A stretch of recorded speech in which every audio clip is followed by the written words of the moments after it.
How nice is it to start the series with a win? Yeah, we always talk about starting well as a team, and I think we set a pretty good tone today. With the ball, we probably gave them a few at the back end there. But to chase a game 1 down or 2 down in the end was a pretty good effort. Walking up the field after those first 20 innings, were you pretty confident that 147 was sort of around the range that was pretty chaseable? Yeah, absolutely. I think we've played a lot of cricket here at Manuka Oval, and we know whether it's been international cricket or the WBBL, we know that chasing is a little bit easier here once you know the target. So it's generally a pretty flat wicket. We know it's probably been a little bit different in the last 18 months and perhaps not as high scoring, but certainly you take 147 at the start of the day against some of their batters.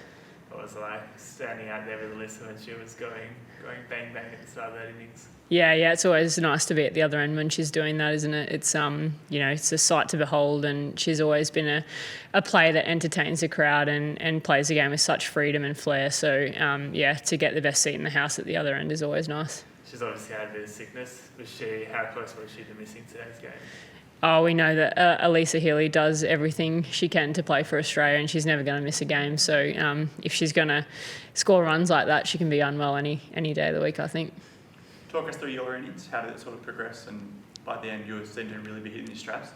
Yeah, obviously they, with Midge going well at the start of the game, I didn't have to do a whole lot other than try and get her on strike.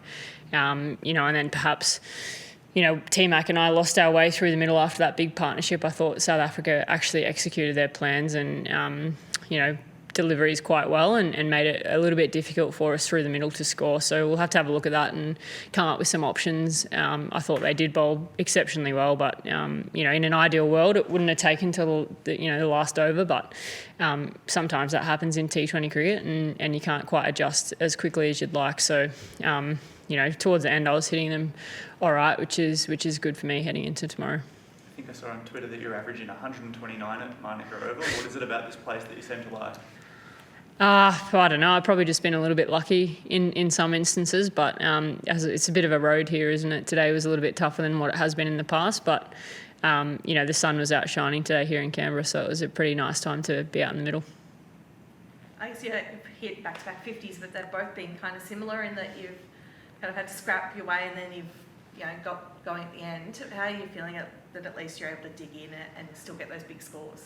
Yeah, obviously you want to hit the ball as clean as you can every time you walk out there, and sometimes it doesn't always work like that. So, you don't want to, from my point of view, I don't want to make the game harder for anyone else. So if I'm struggling a little bit and then getting out and someone else has to come in and perhaps it's a little bit harder than I think, you don't want to make your teammates' life hard. So, for me, it's about just coming up with good plans and sticking to them and making sure I execute where possible. I missed a couple of ramp shots today, but I still think they were pretty good options. So just probably going back to the drawing board a bit, as I said, and having a chat with Shell and Marshy and T-Mac about what we'll do differently through the middle tomorrow if that happens again.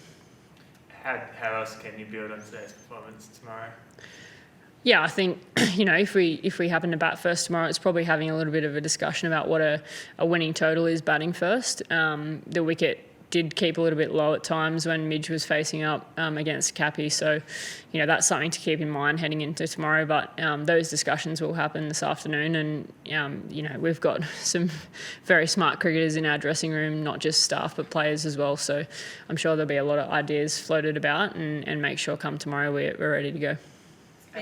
Out of curiosity, what did you think a par total would be out there batting first today?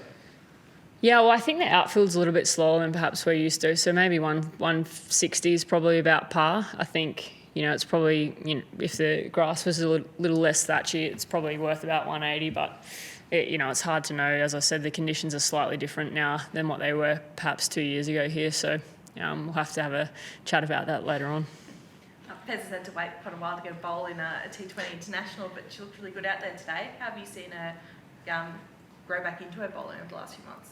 Yeah. Obviously, she didn't get a whole lot of opportunity over in India. I think that probably was just an organic thing in terms of our other bowlers were doing such a great job for us. So it's nice to see her roll in the arm over again for sure, and she took a couple of crucial wickets. So hopefully that means that when we're in those situations, we can keep throwing her the ball.